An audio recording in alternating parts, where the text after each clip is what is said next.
Hello students, welcome back to my YouTube channel.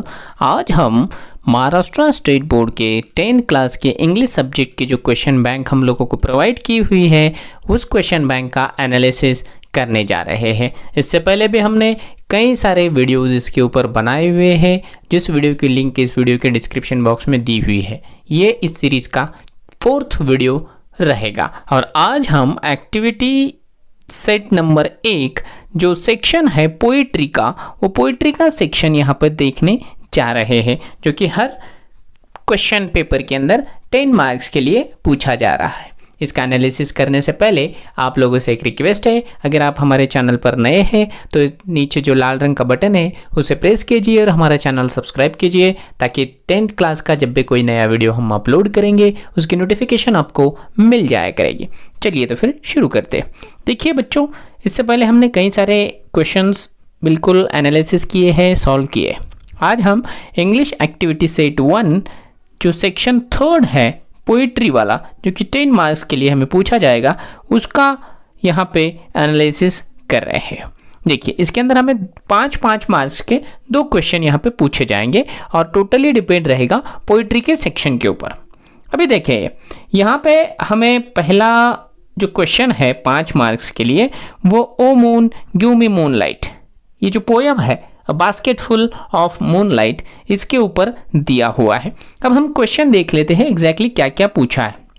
देखिए, question 1 है write whether the following statement are true और false. नीचे कुछ statement दिए हुए हैं, 4 स्टेटमेंट, और 4 स्टेटमेंट हमें 2 मार्क्स के लिए पूछे हुए हैं। अब हमें ये ट्रू है या फिर फॉल्स है स्टेटमेंट, ये पोएम को अच्छी तरीके से पढ़ लेना है और उसके बाद इसके हमें आंसर्स लिखने हैं। जबकि हम ये पोएम अब यहाँ नहीं पढ़ेंगे, क्योंकि हमने ऑलरेडी इससे पहले जितने वीडियो बनाए हैं उसके अंदर इस पोएम का एनालिसिस कर दिया है। आप पहले वो देख लो, या फिर आपको कविता पता है इसके अंदर क्या क्या पूछा हुआ है, उसके बाद हमें जो है यहाँ पे जवाब लिखने हैं। चलिए, पहला जो स्टेटमेंट है, the child want to sow the seeds of moonlight behind his house. वो जो चाइल्ड है ये पोएम के अंदर का, उसको मूनलाइट जो है वो सो करना है, उसके जो बीज है वो पेरने हैं, लेकिन कहाँ? बिहाइंड हिज हाउस, उसके घर के पीछे। क्या ये स्टेटमेंट ट्रू है? जी नहीं, बिल्कुल नहीं। रास्ते के दोनों साइड में उसे ये जो मूनलाइट है उसको पेरना है, इसलिए हम ये जो पहला स्टेटमेंट है उसे हम लिख लेंगे फॉल्स। ठीक है, पहले वाला स्टेटमेंट रहेगा फॉल्स। सेकेंड वाला देख लेते हैं, the whole village goes to the city daily to work, है ना, कि पूरा के पूरा गांव रोजाना डेली शहर में काम करने के लिए जाता था। क्या ये स्टेटमेंट सही है? जी हाँ, बिल्कुल सही है, इसलिए हम इसको लिखेंगे ट्रू। थर्ड वाला स्टेटमेंट देख लेते हैं, when father returns home the child is asleep. जब ये जो पोएट है उसके फादर घर पे आ जाते थे, तब ये जो बच्चा है वो सो जाया करता था। ये इसका जवाब क्या रहेगा? बिल्कुल इसका जवाब रहेगा ट्रू, क्योंकि रोजाना ऐसा ही होता था। इसका भी जवाब रहेगा ट्रू। ठीक है, अब हम देख लेंगे जो 4th वाला स्टेटमेंट है उसको, the route from city to village is full of light. शहर से गांव तक का जो रूट है, जो रास्ता है, वो फुल ऑफ लाइट है, बहुत प्रकाश वहाँ फैला हुआ है। क्या ये स्टेटमेंट ट्रू है? नहीं, बिल्कुल नहीं, क्योंकि वहाँ पर अंधेरा छाया हुआ है, इसलिए जो 4 नंबर का जो स्टेटमेंट है वो रहेगा फॉल्स। ठीक है बच्चों, अगर हम इस तरीके से लिख देंगे तो हमें ये क्वेश्चन के 2 मार्क्स मिल जाएंगे। ठीक है, अब देखते हैं नेक्स्ट वाला क्वेश्चन। अब नेक्स्ट वाला क्वेश्चन फिर से हमें 2 मार्क्स के लिए पूछा गया है। अब पूछा गया है कंप्लीट द वेब डायग्राम। ये जो नीचे जो डायग्राम दिया हुआ है, ये और ये हमें पूरी तरह से कंप्लीट करना है। अब देखिए क्या पूछा गया है, the child wishes to saw the seeds of moonlight, because वो जो बच्चा है उसको मूनलाइट्स के जो सीड्स है वो रास्ते के दोनों तरफ पेरने हैं। क्यों पेरने हैं? बिकॉज, और बिकॉज पूछ के हमें उसके 2 यहाँ पे काउजेस लिखने हैं। अब देखिए, अगर हम कविता का एनालिसिस करेंगे, पोएम को अच्छे तरीके से देखेंगे, तो एक चीज हम यहाँ पहले वाले में ऐसे लिख देंगे, because the road is because तो यहाँ लिख दिया है, यहाँ लिखेंगे हम रोड वॉज वेरी टफ। ठीक है, the road was very tough, कि वो जो रास्ता है वो बड़ा कठिन है। टफ एंड डार्कनेस, हम यहाँ लिखेंगे डार्कनेस। एक तो रोड बड़ा ही कठिन है और वहां पे पूरी तरह से अंधेरा छाया हुआ है। और दूसरा कारण हम यहाँ पे ये लिखेंगे कि वो जो रास्ता है, the road is full of Scorpions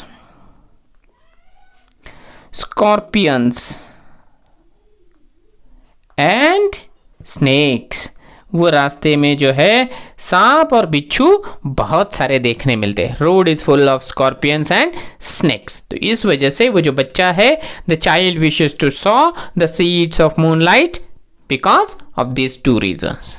okay, चलिए, तो ये हमारे 4 मार्क्स हो गए। और लास्ट में एक क्वेश्चन हमें 1 मार्क के लिए यहां पूछा गया है। Name the figure of speech from the line.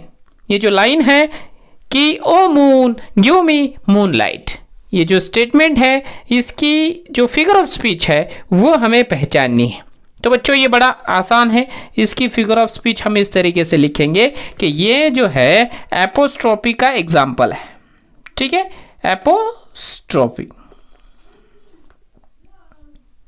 ठीक है, एपोस्ट्रोफी, ये उसका जवाब लिख देंगे। यहाँ पे ये जो सवाल है ये हमें 1 मार्क के लिए पूछा गया है। ठीक है, अब इसी के अंदर जो एक्टिविटी सेट नंबर 1 है, इसके अंदर 5 मार्क का हमने देख लिया है। अब अगले जो 5 मार्क के लिए है वो हमें एक क्वेश्चन दिया गया है, appreciation of the poem. Question ऐसा है, read the following poem and right an appreciation of it with the help of the point given below.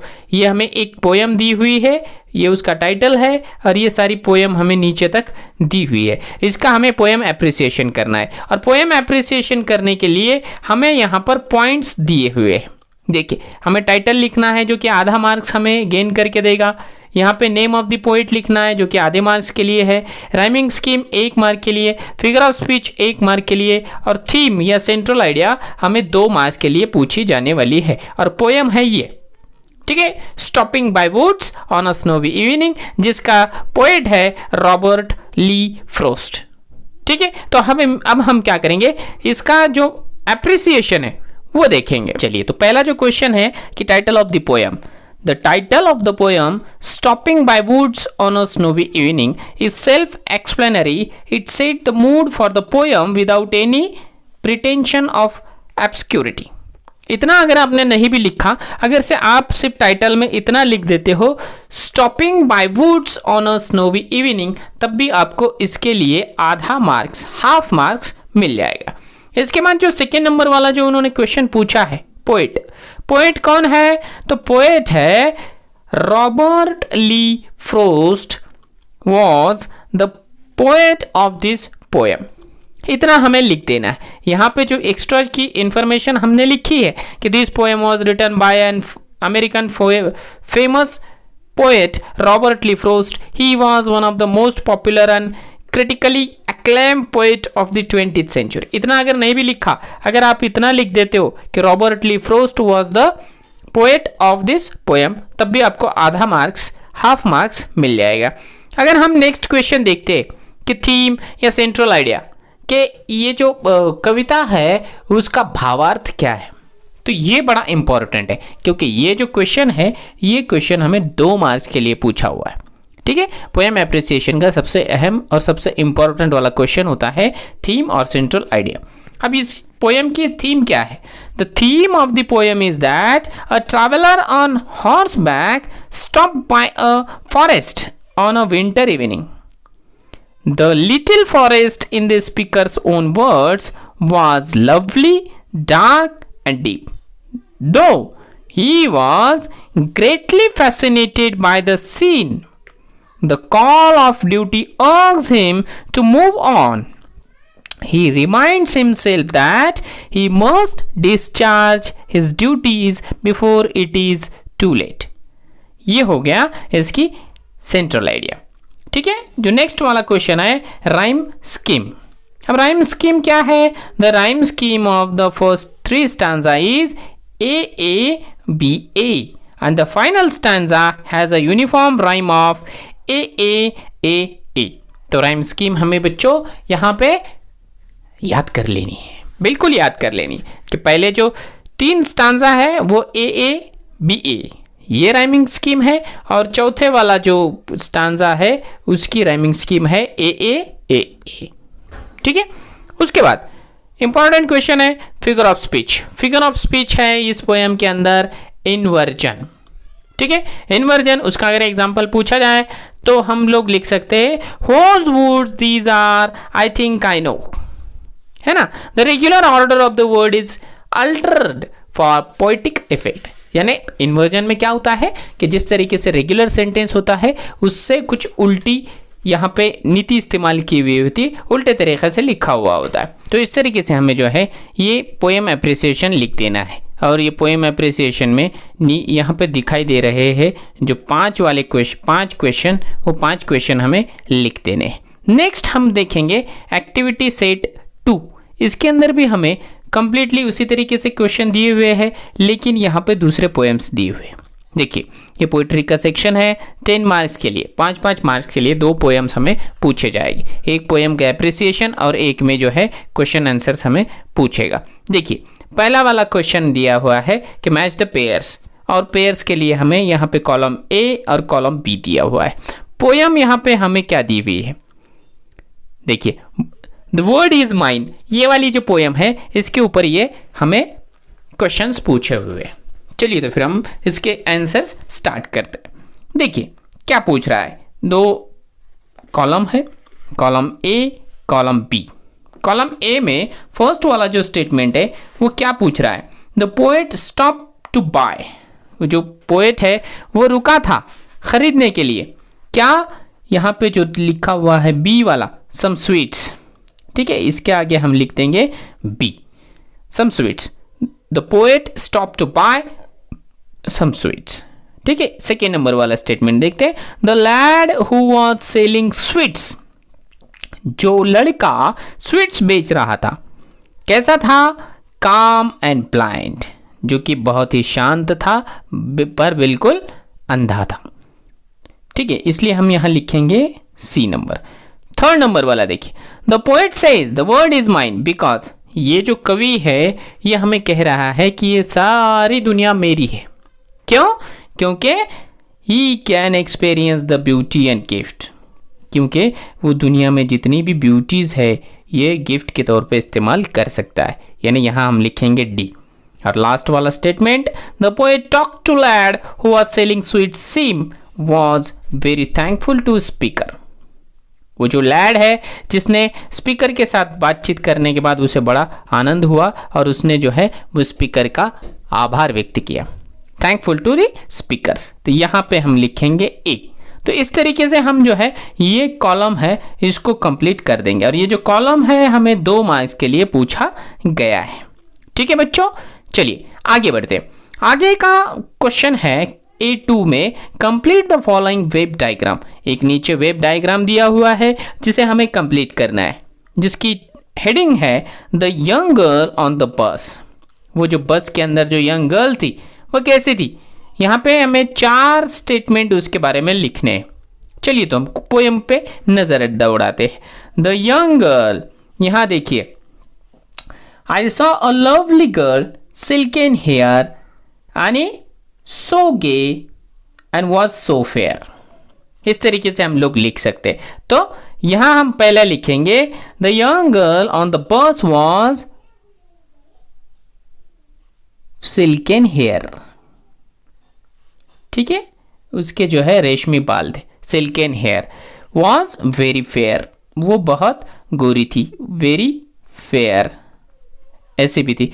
had के आगे यहां पर क्या दिया हुआ है ये देखिए, she had 1 leg, लेकिन अनफॉर्चुनेटली उसको जो है सिर्फ एक ही पैर था, बेचारी अपाहिज थी, 1 leg। और सेकेंड नंबर में लिखा है, देखिए उसके आगे ही दिया हुआ है she rose to live and wore a crutch। ठीक है, had a crutch।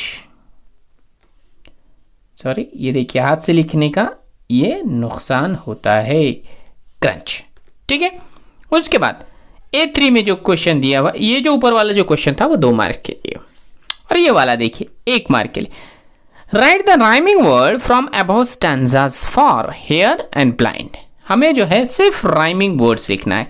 हेयर का जोड़ में यहाँ पे अगर से हम देखें कि कौन सा वर्ड यहाँ पर राइमिंग वर्ड्स के रूप में लिख सकते हैं, हेयर यहाँ लिख सकते हैं हम फेयर, और दूसरा है ब्लाइंड के जोड़ में हम काइंड लिख सकते हैं। ठीक है, तो यहाँ पर मैं आपको लिख कर बता देता हूँ।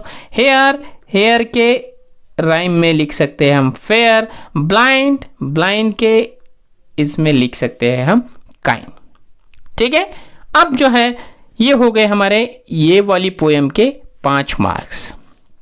आसान है बच्चों, कोई दिक्कत वाली बात नहीं है, बड़े ही अच्छे अंदाज में हम लोग इसका जवाब लिख सकते हैं। अब जो लास्ट वाला क्वेश्चन है इसके अंदर, appreciation of the poem. Read the given poem and write an appreciation of the poem using the points given below of the poem।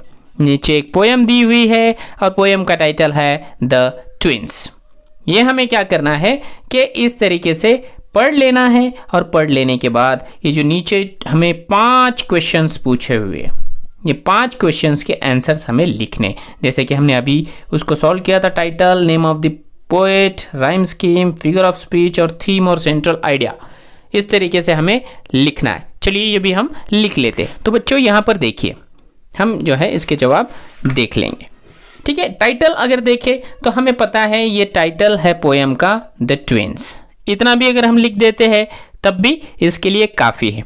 उसके बाद में सेकेंड नंबर का जो क्वेश्चन है, जो कि हमें हाफ मार्क्स के लिए पूछा गया है, वह है poet of the poem. The name of the poet is Henry S lake. ठीक है, ये वाला 3rd नंबर का क्वेश्चन है। और सबसे इंपॉर्टेंट वाला क्वेश्चन जो कि सेंट्रल आइडिया और थीम होती है, जो कि 2 मार्क्स के लिए हमें पूछा गया है, उसका जवाब हम लिखेंगे the central idea of the poem is the problem faced by one of the identical twins. Here the problem is so exaggerated that it creates a humorous effect. Still, the poet achieves a balance by making the reader believe, at least for a brief moment, the logic of his argument. इस तरीके से अगर हम लिख देते हैं तो 2 marks हमें आसानी से मिल जाएंगे। अब हम अगर तीसरा क्वेश्चन देखेंगे, चौथा क्वेश्चन देखेंगे सॉरी, कि राइमिंग स्कीम। तो the rhyme scheme of the poem is AB। ठीक है, ये बच्चों हमें याद ही कर लेना है, क्योंकि सारे के सारे जो यहाँ पे स्टांजास दिए हुए हैं, सारे के सारे स्टांजा की जो राइम स्कीम है वो है AB। ओके, हाँ। और लास्ट वाला एक क्वेश्चन हम लोग यहाँ देखेंगे जो कि फिगर ऑफ स्पीच है। Figure of speech of the poem the twins is alliteration. Alliteration है ये, क्योंकि एग्जाम्पल हम लिखेंगे in form and features, face and limb. The letter F is pleasantly repeated at the beginning of 3 words in the same line। देखिए line अगर हम देखेंगे, यहाँ पे फॉर्म में F आया है, फीचर में F आया है, फेस में F आया, इसलिए ये हो जाएगा एलिट्रेशन। ठीक है, तो बच्चों इस तरीके से हमने जो है आज ये एक्टिविटी सेट 1 और 2 में पोइट्री सेक्शन के ऊपर जितने भी क्वेश्चन थे वो सारे के सारे क्वेश्चन हल कर लिए। मुझे उम्मीद है आप लोगों को ये पढ़ने में बड़ा मज़ा आया होगा। अभी भी काफ़ी सारे क्वेश्चन बैंक के क्वेश्चंस बाकी है, वो सारे के सारे क्वेश्चंस हम नेक्स्ट वीडियो में देंगे, जिसकी लिंक इस वीडियो के डिस्क्रिप्शन बॉक्स में हमने दे दी हुई है। अच्छा स्टूडेंट्स, अगर आपको ये वीडियो पसंद आया है तो इसे लाइक कीजिए, अगले वीडियोज़ के नोटिफिकेशन के लिए हमारे चैनल सब्सक्राइब कीजिए, और अगर से आपके कोई दोस्त है तो उन्हें ये शेयर करना भी मत भूलिए।